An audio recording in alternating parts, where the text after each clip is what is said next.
Abay, nandito na naman ako kay Boss Harold. Ayan, eto ngayon yung kanyang aso. Payat na nga kasi siyempre ang daming parasite.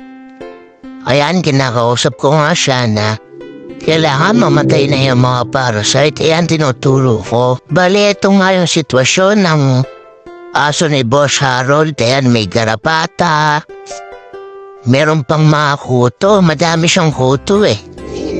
Talagang naglisaw-lisaw na. Ayan, kung makikita nyo. Ang dami pang lisat, ang daming kagat ng balat niya. Dito sa pag-i-inspeksyon natin, makikita talaga medyo malala na ang problema sa parasite ng aso ni Boss. Ayan o, ang dami. Ayan po. Tingnan natin mabuti ito.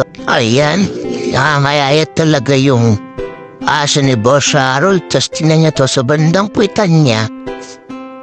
Yan, nagkakasugat-sugat na. Mga boss, ito yung gagamitin natin pang gamot sa aso ni Boss Harold. Mga boss, ito nga pala yung Iber Spray. 150 ml na to at murang-mura lang ito para sa mga aso natin. Spray natin yan. Yan, sa bandang kwita niya. Spray natin sa katawan. Yan, 1 spray per portion lang mga boss. Medyo iklatin natin yung kanyang mga balahibo para pumasok yung ating solution sa balahibo, sa pumunta sa balat. Yan, ganyan lang ang pag-spray mga boss.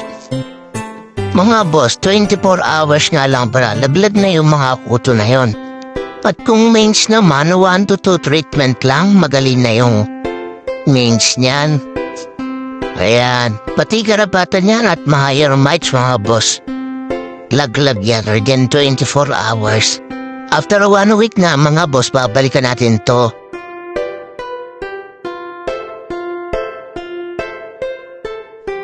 At makalipas nga ang 1 linggo, binalikan ko si Boss Harold.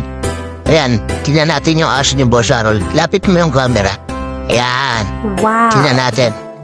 Yun. Wala na siyang kuto-kuto. O, ayan. Kita naman mga boss. Wala nang naggapang-gapang naglipad-lipad. Wala na rin garapata. Yan mga boss. Talagang hindi natin pinaliguan yan within 1 week. Para nga makita ni Boss Harold yung talagang epekto ng ivermectin spray natin. Ito na boss yung ating follow-up. Yan, spray lang. Parang ginawa lang natin mga boss sa unang application.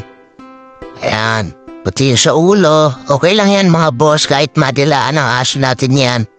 Hindi toxic yan. Kaya mga boss, kung sa punto na ito nanonood ka pa din, paki-comment naman ang location mo para alam natin kung saan nakarating ang video na ito. Mga apo, like and share!